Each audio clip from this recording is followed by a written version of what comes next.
Dun-sur-Meuse est une commune de Lorraine, située à une vingtaine de kilomètres de Verdun.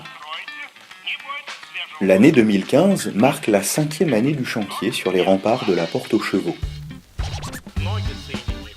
Lors de la session 2014, toutes les assises du rempart n'ont pu être achevées. Cette année, le CHAM a donc finalisé ses travaux en montant les 3 dernières assises ainsi que le garde-corps.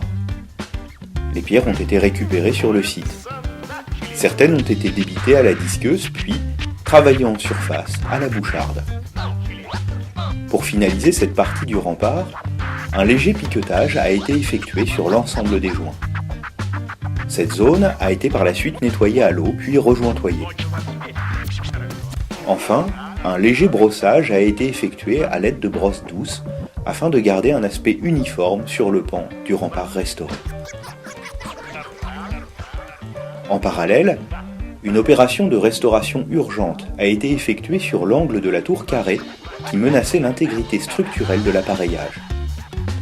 Sur cet angle, une dizaine de pierres ont été remplacées.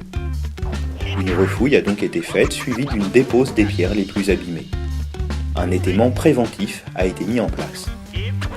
L'ensemble des pierres du soubassement de la tour ont été rejointoyées. En prévision du chantier de 2016, les bénévoles ont procédé à un travail préparatoire sur différentes zones.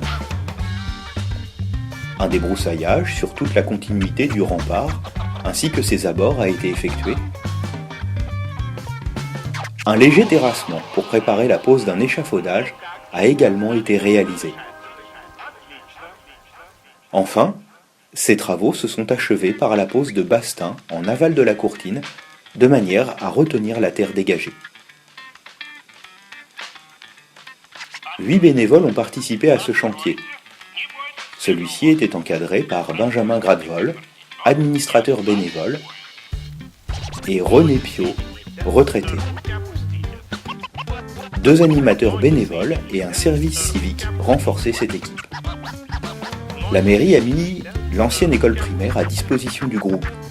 Elle permettait d'avoir un hébergement en dur avec douche, sanitaire et WC.